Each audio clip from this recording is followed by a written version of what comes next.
This interview is brought to you by EmployeeEscapePlan.com. It's sponsored by Joe Nicasio and EmployeeEscapePlan.com. And if you're looking to grow your consulting, your coaching, your service-based business, you have a product, a real estate office, you're doing sales, and you want to become more effective at sales, at marketing, at growing a business, being a better entrepreneur, having those fundamentals in place, I highly, highly recommend Joe Nicasio and www.employeeescapeplan.com. Joe has been an advisor to me for about the last 2 years, 3 years, actually. 3 years I've been working with him, and he's just there, solid as a rock, always there, always giving, always being a great guy. So I definitely recommend Joe Nicasio, www.employeeescapeplan.com. Now, Jeremy struggled with being a shy, sensitive kid. This caused him to feel unaccepted by others and not free to express himself. That developed into severe social anxiety, which he battled with until about 30 years old. He was always attempting to overcome his social fears and suffering. Slowly but surely, he made some progress. But the real transformation for him came in 2014 when he traveled to Peru. His experiences down there allowed him to connect with his authentic side for the first time in his life. Now, he's obsessed with helping others become increasingly authentic to live a life on their own terms. Jeremy, are you ready to rock this? Yeah, I'm ready, man.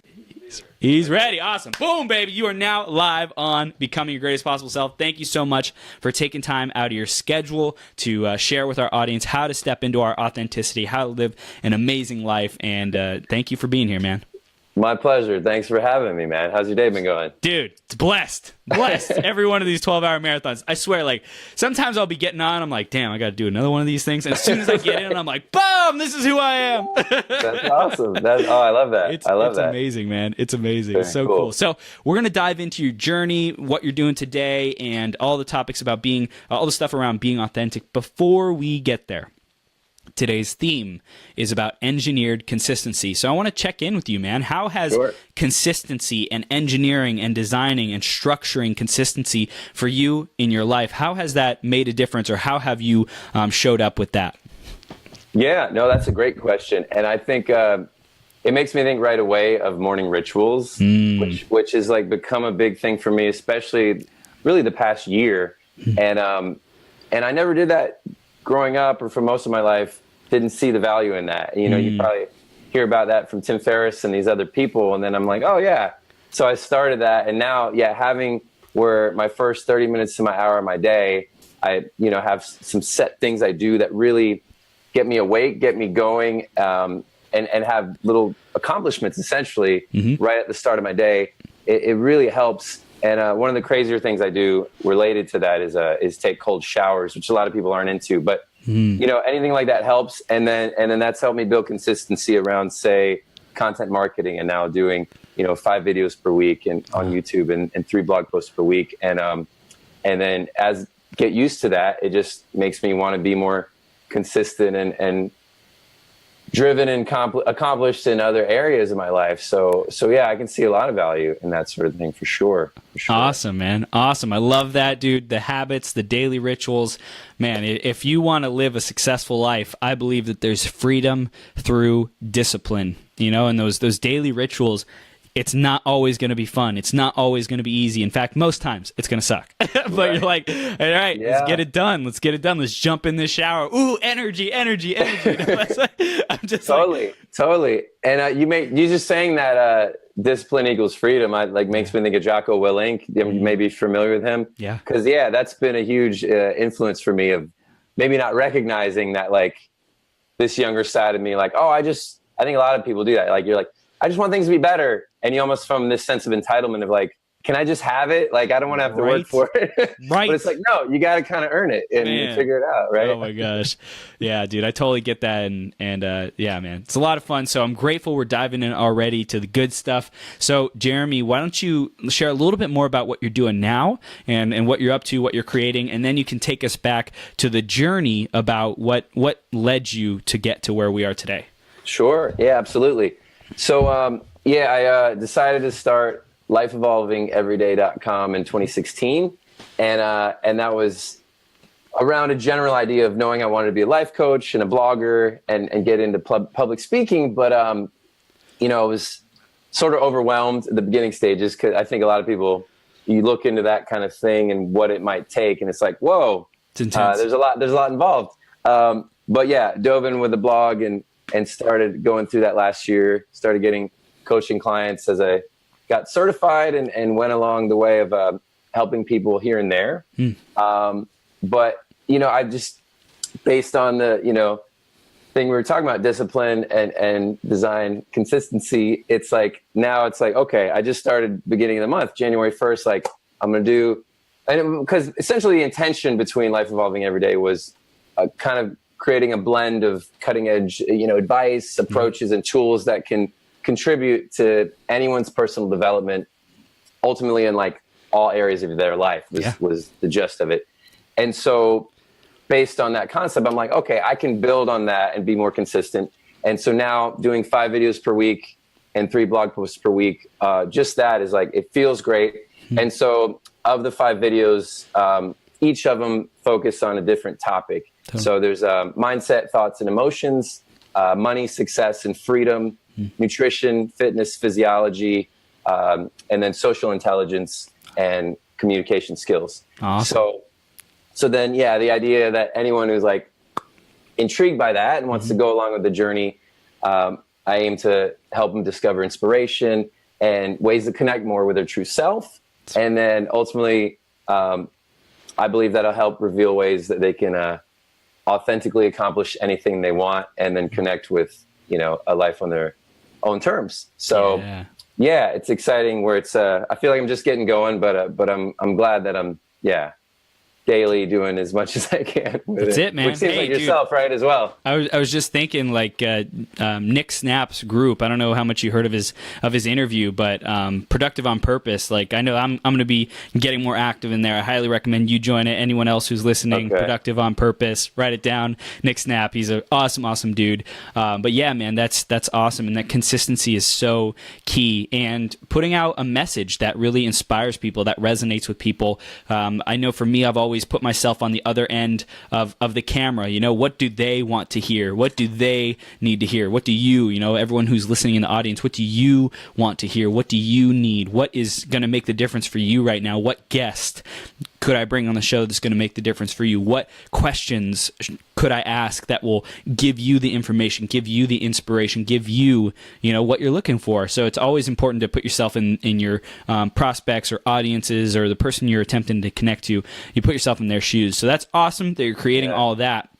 And we're curious, what was the journey? What did it take to get to where you are today, man?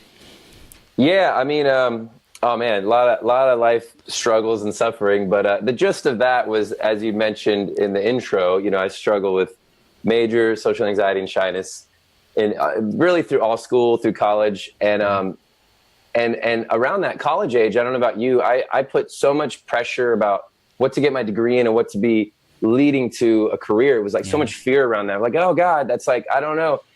And so I got my degree in psychology, but then I was like dabbling in acting, even though it was terrifying. It was like exciting because I always found some connection to, movies and TV. Yeah. And even though that was scary and like, it was still exciting. And some people thought I did good at it. So I was like, oh, I lived in South Carolina most of my life. I'm like, why not just move to LA and pursue acting? Like, it's got to be better than my crappy experiences in South Carolina. Yeah. So, that's what I did. Like, filled the cliche, moved out to LA when I was 24. And I didn't expect it to be easy, but man, it was definitely harder than I expected. I hit the pavement for literally like 9 years, like gruelingly at that. Along the way, I did some personal development things here and there, and had some like little tweaks in how I was like slowly but surely got a little bit more comfortable around people through working random jobs and whatnot, getting a little bit of acting paid experience. But it never became consistent, the acting. I just wanted it so bad to be, and a lot of it was holding on to this idea that this one thing that made sense to me in my early 20s was going to solve all my problems if it came true, right? Which is so ridiculous. But everyone's done that at some point, right? Yep. And probably still are doing it. Yeah, exactly. So I was so caught up in that. And then, I started meeting a couple of mentors here and there and people that were trying to help me see another way. And I discovered ayahuasca. I don't know if you're familiar with ayahuasca. Yeah. And, that was what I ended up doing in Peru. And I was actually researching it for about a year before I did it. I was terrified at the idea of it, but I was still kind of like, oh my God, I feel compelled to do this. And so, one of my, you could say, mentors at the time encouraged me to follow that instinct. And I was like, all right, let's do it. And so I went there in 2014, and it was super intense and crazy, but it was a very transformational experience where, it was like for the first time I was able to recognize this connection to my heart and that I have a soul. Essentially, it was like, oh, wow, that's amazing. I didn't realize, but so that just, the gist of that was like, oh, now as I came back to LA, I had the courage to hang up the acting card, which was long overdue. Wow. And just doing that was like a big weight off my shoulders. Wow. And then, I dabbled in some other stuff. I worked in insurance and sold insurance, even though I knew deep down that wasn't right for me. But I didn't know. I was like, at that point, like, oh, maybe just try something to make some good money. I've never been able to make good money. Tried the insurance. I got really bored with that quickly. And that led to working in the sales of solar industry, which was more interesting, but still more difficult than I felt it should have been. But the difficulties with both those things led to, coming to terms with the truth that, I really want to help people in these bigger ways. And it was like a couple books that helped me think and connect with coaching, and then blogging and these other things I'm piecing together, which was when I finally just opened up to that possibility. It was very exciting. And I mentioned it was overwhelming at times. It was more like looking at like the bigger vision of it. It was like, oh my God, this can be like an amazing way to actually make an impact and create a life that I've been in random ways floundering to figure out, So that's the gist of what led to this path. And then just increasingly trying to figure out vision and what I want to do to help people, and trying to increasingly trust my instincts with, and that's one thing that since Peru has helped, like, noticing, like, say, obstacles or problems that happen, not being as rigid of like, oh my God, and trying to force your way into that. It's so easy to do that, right? Like, I have to figure this out, and stepping back sometimes more easily. And then sometimes realizing like, okay, I can come back to that when I'm more emotionally, mentally, in control of myself and positive. Or maybe there's just another route I could take that'll be smoother, right? Yeah. And so that's the kind of the gist of it now. And it's just evolving, and we're figuring it out as we go. I love it, man. I love it. So I hear that, you were trying to hold on, as I think we all do, to what is comfortable, what we have known, the identity that we have given ourselves. Like at some point you're like, I can be an actor. And like that became your identity. I'm an actor, like I'm going to fight tooth and nail to create this reality, and then things get in the way, life happens, whatever. And then you're like, okay, well, it's not quite working yet. And I think one of the biggest things that has helped me get through challenges, and for everyone listening, if you're going through challenges, if you feel like freaking hey, like I know I'm supposed to do this, or I'm meant to do this, or I really want to do this, but I'm just not making the progress that I want.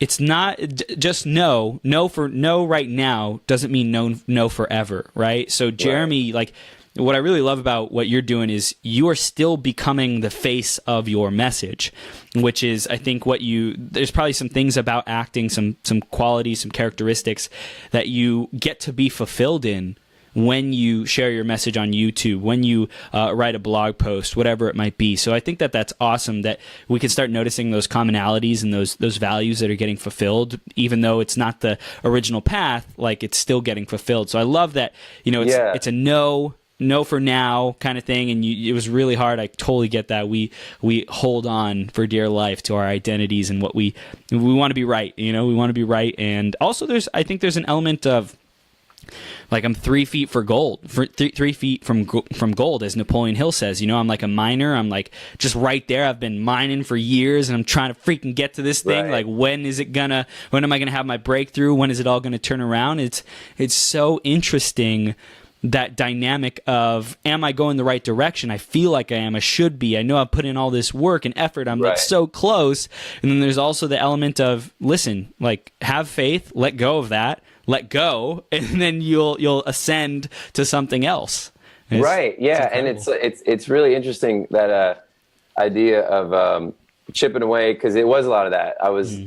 Some people would say, oh, but you're still getting these auditions. You've had this and that. But then I always had to have a day job to survive. So it's just like, but what's interesting, because I think of creativity, and stepping into pursuing acting was sort of my first trying to be creative, direction. But I never, I was always rooted in this like belief that I wasn't creative, and so the idea of then throughout that writing and doing things that really are maybe more expressive or vulnerable in your creativity was just like too scary. So it took a bigger experience for me to be able to own that. But yeah, I'll encourage people who, as well, like if you're wanting to do something that doesn't maybe feel in the moment like, this is harder than it should be, keep at it, I'd say, but maybe try other things along the way as well, because maybe you'll find something that's more fitting to your whole path. So yeah, I think it's so. I have created a story that it's so frustrating that why can't we just get the answer? Why can't we just know for certain? Like, I'm supposed to continue on this. Like, get out of my way, world. I'm freaking staying. Or, okay, the world keeps slapping me, telling me I'm supposed to like let go, and I'm not listening. Like, which one is it, God? Jesus. Okay.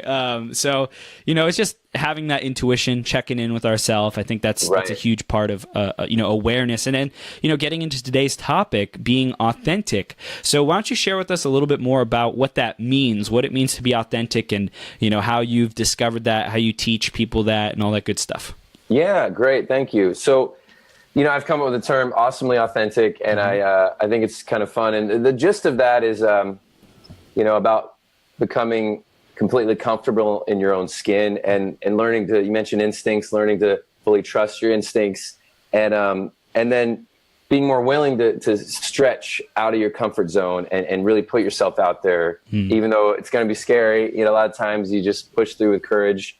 And so, ultimately it's about working to get to a place where you feel whole and complete, which, you can feel that throughout, I feel, as you start working in this, but it's essentially like a lifelong process is the way I look at it. But it's about the gist of it to me.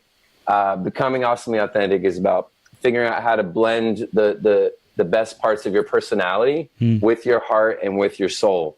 And that's something that's, didn't really make any sense to me when I was younger, because I'm like you said, you mentioned identity, and you attach everything to this, in your head, what you think about, and like these outward ideas you like hope will work out and whatnot. But yeah, this idea of merging personality with heart and soul, and increasingly figuring out how to do that, can lead to passion and more freedom, fulfillment, that can then fuel you to go on about your day and commit to something that really makes more sense to you than most people experience on their normal days. And so a lot of people then might say, explaining that, we're like, well, how do you even start that? Like, that sounds cool maybe, but how the heck would you do that, right? Right. And I don't expect everyone to go to Peru and do ayahuasca, because that's a very extreme thing, right? That's not for everyone. Right. So the simplest way to start it is what I think a lot of people hear about, but not as many people start as they could, or maybe realize the value in. And that's, stopping looking as much outward for the solutions, like we were talking, whether it's through a career or a girlfriend or getting more money, and really start looking within yourself and gaining awareness and gaining some understanding. And what I find, the like 4 areas to focus on that make most sense to me, and with people I've, helped help go through this kind of concepts with is the 4 bodies that make us each up. And it's, emotional body, mental body, physical body, and spiritual body. And, there's a TED Talk by this lady named Jill Willard. She goes into some of those, if anyone's interested in checking that out. Cool. But yeah, I know everyone realizes we got our minds and our thoughts and our emotions and our physical stuff. And then people at least hear about spirituality. Not everybody is as into like trying to connect with that. But regardless, it seems that most of us, at least, before they explore any personal development, are you're stuck in your head, right? Right. And it's so crazy how our minds can just go and like start automatically thinking, and so that idea of kind of starting there, I think, is a great base point of like starting to be a little bit more aware of your thoughts and recognizing what are some of your repetitive thoughts throughout your day. And I think a lot of people don't realize how negative a lot of their thought processes can be, right? And you may have heard the term automatic negative thoughts, and some people call them ants. Like this Dr.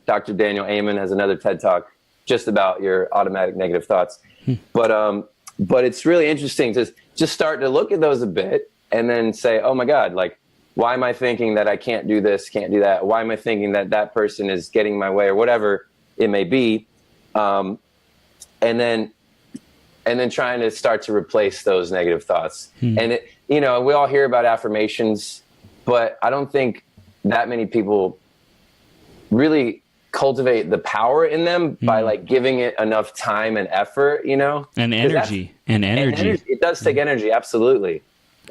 Cause I've found for me in recent years, affirmations have been a huge, huge help for me. But I know a lot of people, they only really focus on the one aspect, but there's 3 aspects that I'm sure Chris, but maybe some people watching aren't aware of.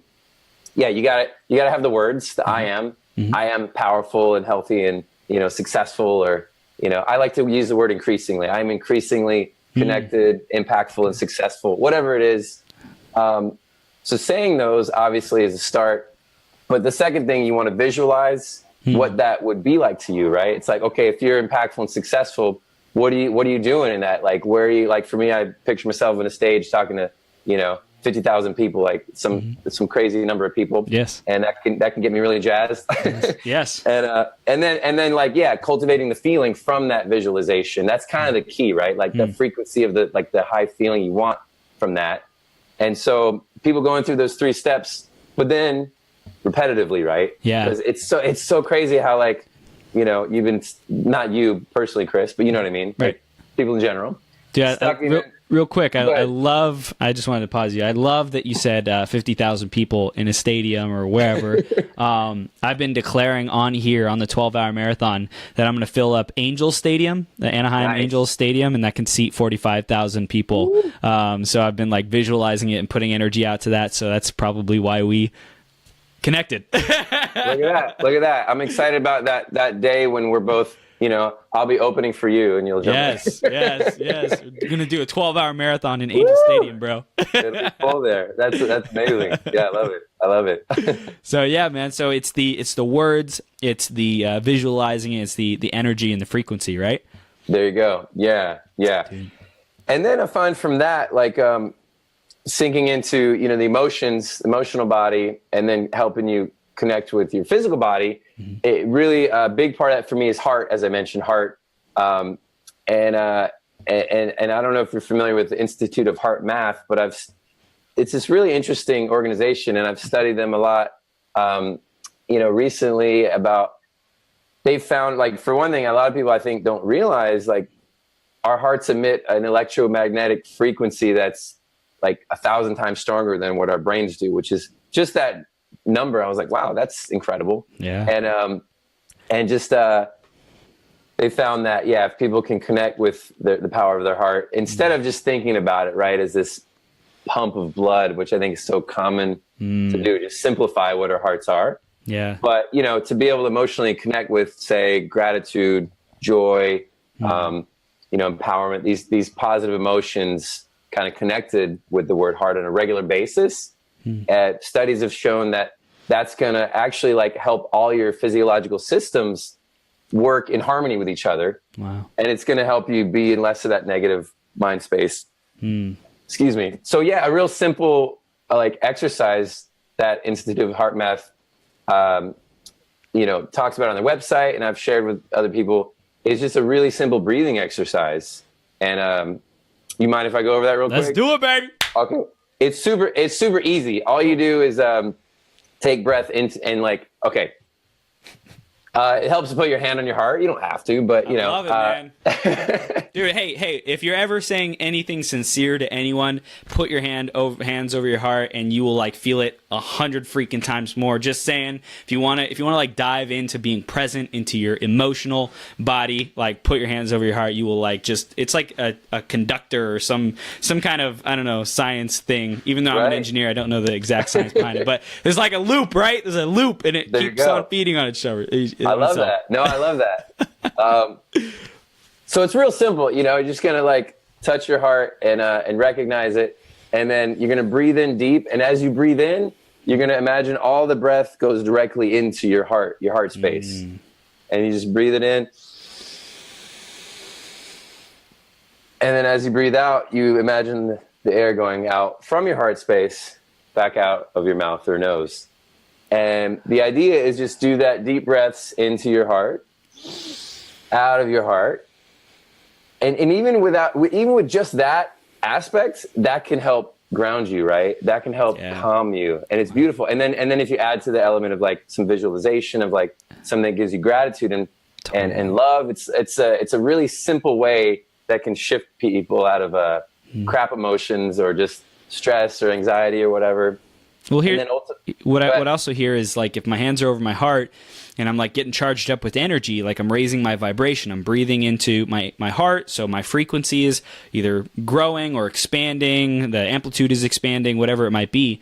As I'm doing that, I can say my affirmations as well, and they will become increasingly more powerful. As we mentioned, it matters about the words, it matters about the visualization, what you see, and then also the energy behind it, the amplitude, the frequency. Right. So it's like if you really want to tap into the power of affirmations, like this is a great accelerator, catalyst to have that manifest.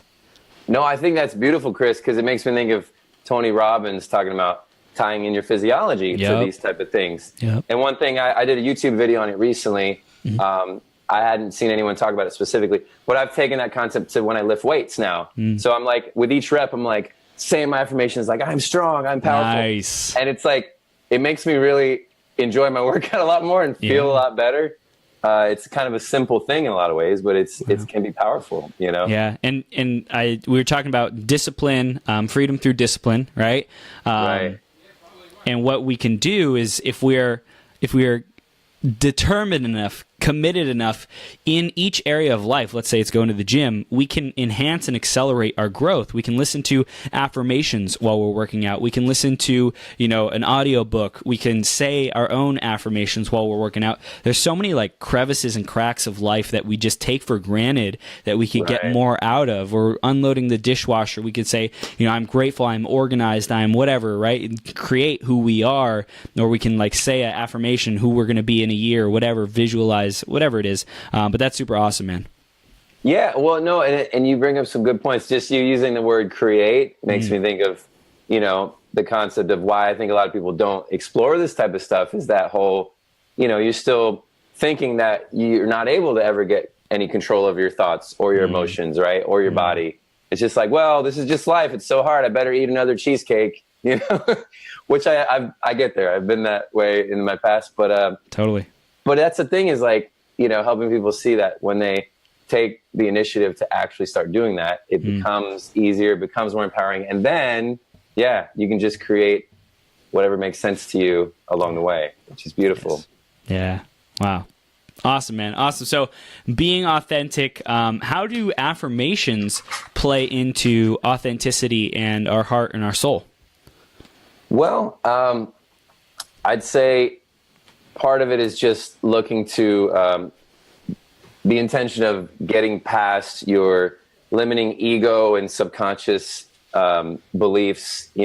it's sort of a simple way I've found that can help people move past those. There's other, more complicated ways to look at that. But, part of the ways that, say, when I was younger, would, tell people what I thought they want to hear, or maybe hang out with people that I felt a weird vibe about, but I was like, oh, I'm lonely, and they want to hang out with me, even though they're not that nice to me or whatever, that was totally coming from this place of, fear and lack, and just not feeling like I could be good enough. And so I'd say the affirmations are kind of the simple way to start, sinking that into yourself, that no, you are good enough. You are able to do whatever the hell you want. And, whatever's getting your way, take some effort to sink into that. And then from then sinking into the heart, I've found that it can lead to then connecting more below that to the soul, and really recognizing more of a connection, not just to our beautiful selves that are, aspects of us that are cosmically, infinite, but then how connected we are to each other and the planet. And obviously that's a more sort of subtle thing, and takes energy and time, I think, and experience to like connect with. But just starting like with the affirmations and these type of things we're talking about can absolutely lead to that, which is really awesome and beautiful. Wow. That's awesome, dude. I love it. And I love how you said time in there. That's such a key ingredient: time, patience, and every day, just what can we do every day? We have 24 hours. What can we do today? What's going to make the difference today? I just got a book called The 12-Week Year. Okay. Not familiar with that one. It's by Brian Moran. Okay. So basically it's turning a year into 12 weeks, and getting as much done that some people do in a year in 12 weeks. So I'm super excited. I just got it, read like the first 2 chapters. But the thing is, like, how have you found that people can become their authentic selves even faster? Like, what do we do to accelerate that? What are people missing out on? What are people taking for granted? What are people blind to? They got blind spots to access and tap into their authenticity faster. Yeah, related to that kind of concept on that, it sounds like that book goes into, and the discipline equaling freedom. I'd say one way that might not make sense at first to some people, but is just looking at your repetitive addictive behaviors, you know what I mean? And looking at, say, oh my God, like I'm actually spending 30 hours a week watching TV, or, I'm drinking beer every single night, or, a lot of people aren't honest with themselves about that. I know I wasn't for most of my life, or if I was like, and then I'd be in denial about it. Right. And say, well, it's not that bad. So I'd say that can be another way to start it, is like people really noticing their repetitive behaviors that are bad, or in many cases addictive. And an addiction doesn't have to be like going to alcohol, which was kind of my, thing I leaned toward in my 20s. But, just it could be addicted to sleep, could be addicted to porn, and whatever it is, right? There's so many things now. And so I think that can really help people if they're being honest with themselves about that, and then taking some of those behaviors and looking to replace them with positive behaviors. So let's say, example comes to mind of someone sleeping too much. They're just like, I need all this sleep, and they sleep 10 hours a day. And then if they scale that back, start sleeping 8 hours, and then get up and do a morning routine to get woken up, that's going to maybe feel difficult at first. But you start doing that repetitively, then you're going to start being like, oh my God, I feel better. And that sense of like accomplishment will lead to empowerment, will lead to you becoming more true to your deeper, authentic self, So it's like, it sounds almost small. I feel that like, oh, just start being more disciplined and stop doing bad behaviors. But it can lead to a lot, I feel, just that aspect right there, Wow. Dude, yeah, that's awesome. What have you found works for you in your discipline and keeping yourself accountable? Something a little more recently I've been using related to that. I just discovered the term called bright lines. I wasn't familiar with that. I don't know if you heard of that. So you may know Tom Bilyeu. He has that good channel, Impact Theory. Impact Theory. It's a great show. Good stuff. So he was talking about that concept on one I watched a little while back of bright lines. I forget who coined the term, but it's essentially kind of like setting your own inner guidelines related to, say, bad behaviors you might fall into. So like now I have a dry erase board, and once a week it's like, okay, this week I'm only going to have coffee once a week or have dessert, you know, and they might be like things that now sound like lame or boring, but it used to would have been like, I'm not going to drink alcohol this week or whatever. Right. But for me, setting those type of things, for one, having a title for it, a bright line, is kind of like, oh, that's because it's so easy in my past. And I feel like for most people would be like, well, I'm gonna go to the gym this week, and then they don't, and they're like, yeah, whatever, I'll do it next week. So you're not like taking your like guidelines you set in yourself seriously, and then you just kind of end up, a year goes by and you're like, oh wait, right? So I found like writing it down, and I love having a dry erase board now. And then it's like, okay, the week went by and I can check that off. Like and that's another way to feel like proud of yourself. And that's another thing about it being authentic, I feel, is like, or finding ways to do that, is like basically finding the way to accept and own that your, mood, your mindset, really should be one of your top priorities. Yes. Because it's going to help every aspect of your life, right? And finding ways to be compassionate to yourself and love yourself and appreciate what you're doing. It takes work, but oh my God, is it worth it? Yeah. Wow. It's powerful, man. Powerful. It's just like so many ideas are sparking. I love this freaking show. This 12-hour marathon is... I'm glad to hear it, man. I'm glad to hear it. Any you want to share? I'm curious. Dude, so it's just like, for me, connecting people, right? Connecting people is so powerful. So it's like the guidelines for me is like, who am I going to connect? The bright line, who am I going to connect? How many people am I going to connect? Not so much of something to avoid, but something to do instead, right? And like, what's that minimum amount of things? And for me, I know a lot of people. I have a lot of people in my network, and I recognize that I could service them at a higher level. I could connect people. I can, like, just for example, Nick's group, right? His Productive on Purpose group. Like, so many people need productivity. They need accountability. Like, it would make such a difference for them. They need oxygen, right? Productivity will make a big difference. Right. So it's like having a number of people that I'm committed to recommending to that group, and for example, like, how many people can you share your YouTube videos with? And I've heard this strategy. Create a group of 5 or 10 influencers, or people who you really expect, or people who you want to support and who support you, right? And create this group of 5, 10 people, whatever. And every time you do something big, or you want their support on things, or even if it's like releasing a podcast episode like once a week, or a review of the videos, like, hey, can you share this post I created about the 5 videos that I created and the 3 blog posts and how it'll make a difference for people. Just getting more people involved so that we don't feel alone, and creating bright lines around creating more impact and connection, guidelines to connection, and requirements, and I don't want to say prerequisites, but you know what I mean, like just hitting that number of accountability of helping people and being of service to people. Right. No, absolutely. And that makes me think of, it's funny, I hadn't done this till recently, like get a whiteboard and have things I write like that I can dry erase, which I find that more exciting than just like typing things out or writing it out, which I've always done. And so I have another, dry erase board now with like all my major goals for the year. And so related to some of that, it's maybe not as specific, but it's like, ultimately like to have 10,000 YouTube subscribers and all these things along there, which just going over those like in the morning and in the evening before bed is like, definitely can spark more ideas and feel that goodness of like, okay, if I keep on this path, like that's going to happen. And there'll be so many more people that I'm, like you said, you got a network of, and you can help and influence, and then they can help you. And it's definitely see the value in that, and just trying to, implement that as much as I can. Do you ever have, like, I'm just curious, like a way you do your goals, like similar, or?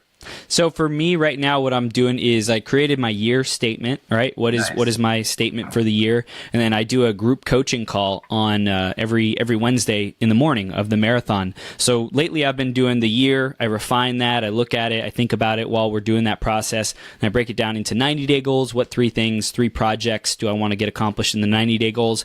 And then what am I going to do this week to fulfill on that?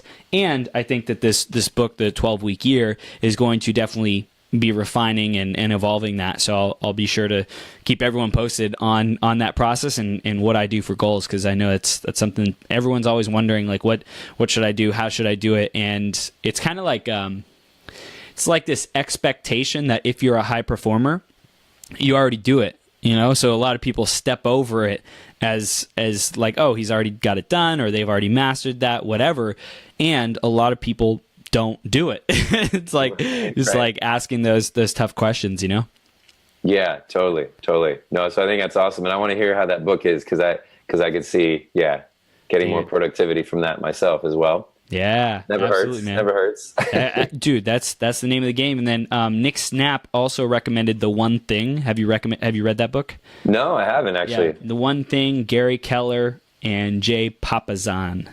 All right, cool. Gary Keller, The One Thing. And that's a really great book. And it's the main philosophy is, what's the one thing I could do right now that would make everything else, like not important? It would just totally supersede it. So for example, the one thing that you could do right now is get booked to speak for $20,000 at a conference or at a, whatever. And, that's like the one thing that would make the difference for you. So as long as you're going for that, as long as you're driving for that, that might be your one thing. Or the one thing that you could do might be to strategically partner up with another YouTube creator who has lots of subscribers to get you your subscribers. And like, think about that in addition to what I just said, because that might be your one thing. And is there another level up? Is there another evolution? Like, why do you want the subscribers? Is it to influence more people? Is it to earn money? Is it to build a reputation? Is it to jump to another project and really focus where your joy and your creativity is? And not saying any of these are you, but like asking why would this be my one thing, and why would I do that? Why would I want to get booked for 20,000? Why would I want to have the 12-hour marathon in the Angel Stadium? Why?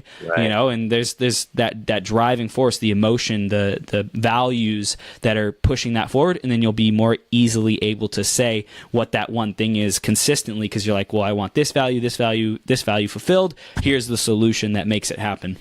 Yeah, no, I love that, and that makes me think of I try to at least one night per week, like really reflect on my week and what I can do over the next. And it makes me think of Simon Sinek, who you probably know is all about the why, and Brendan Burchard, who's, his book on high achievement is, one of the things he talks about is like having a weekly reflection moment, which so many people don't do. Like we were talking about, they're just like automatic pilot without realizing it. Yeah. Why is my life unhappy? It's like, you're not really looking at what's going on in it.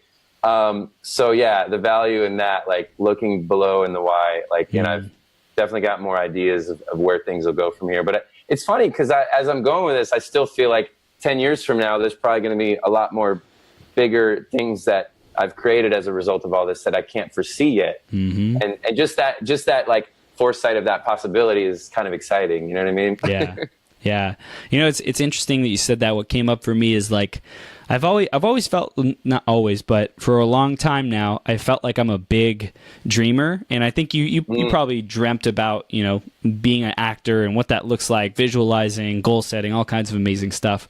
And there's this evolution that our vision goes through.